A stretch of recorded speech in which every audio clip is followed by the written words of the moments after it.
The live export industry is still hopeful of the trade resuming, but says it hasn't had any material updates from the government since the middle of last year. New Zealand used to export live cattle to China to help build its own dairy herd. However, Labour banned the practice in 2023.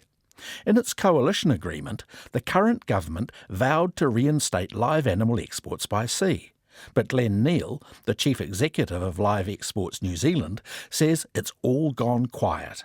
The uncertainty is not helpful for farmers in terms of planning. They've got to make decisions on a regular basis about the future of their farming operations, and the non-appearance of the legislative program to restore the trade is something that presents fewer options for farmers. Retired veterinarian John Hellstrom, who formerly chaired the National Animal Welfare Advisory Committee, started the parliamentary petition to keep the ban in place. He says since the ban was enforced, demand for live cattle in China has dwindled, while other niche markets New Zealand might target are looking for a different breed of cattle. If you'd asked me this 6 months ago, I would have said 70-30 was going to be overturned. Now I'd say it's the other way around. I'm reasonably confident now that the ban will be sustained. It's very strong support from the New Zealand electorate. Associate Minister of Agriculture Andrew Hoggard acknowledges the development of the legislation has taken longer than planned. He says he knows the livestock sector will be looking for certainty, and as soon as he has something to announce, he'll let them know. Representatives from Beef and Lamb and Tairāwhiti Whenua Charitable Trust have been assessing the damage done to East Coast farms in recent storms. Beef and Lamb's Pania King says 5 farms have been smashed, while others have significant damage. She says many are feeling disheartened. As for many, this is the second or third time they've been hit in recent years. We've been seeing from erosion and landslides through to debris and silt throughout paddocks and fields, then water systems, culverts, drainage. Yeah, it's quite extent the amount of damage that has happened on those farms and on that whenua. The rain also means it's likely to be a poor honey harvest for the region's beekeepers, already struggling given the oversupply impacting the industry.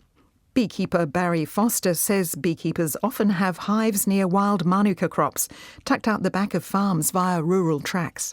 The result is that numbers of beekeepers around the district have hives that they can't access at the moment because of lack of roads.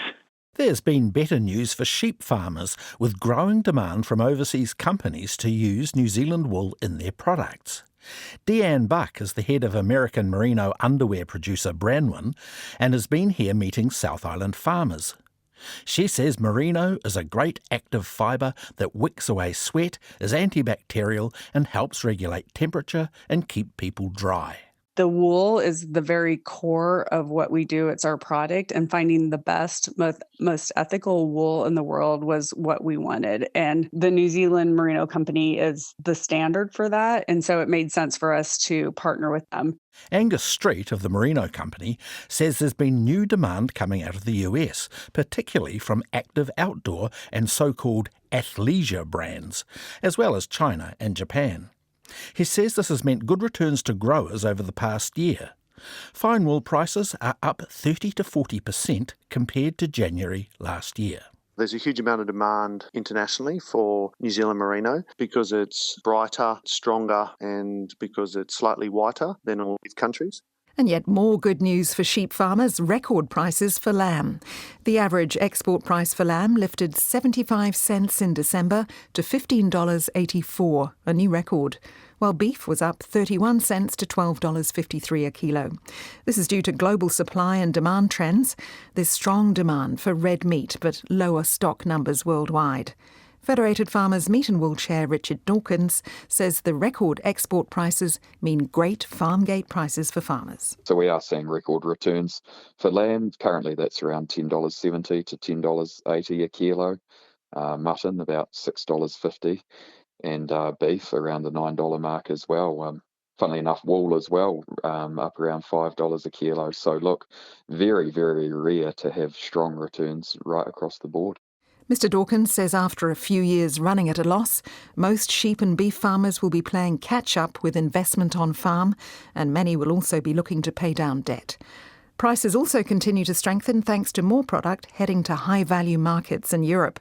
In the first 2 years of the new free trade deal with the UK, the value of primary industry exports grew by 25% to $1.3 billion, according to a new report from Foreign Affairs and Trade. And just finally, a young Waikato woman has 3D printed a device that could be a game changer for farmers.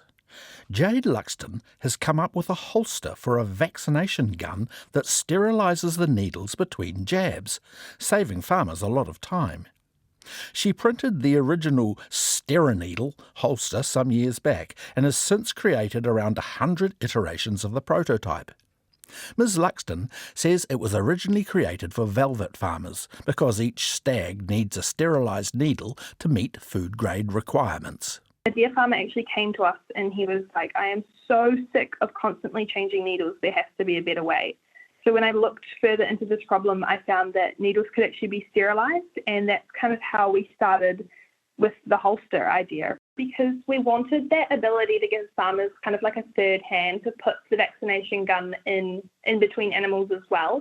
Ms. Luxton says the device can also benefit sheep and beef farmers.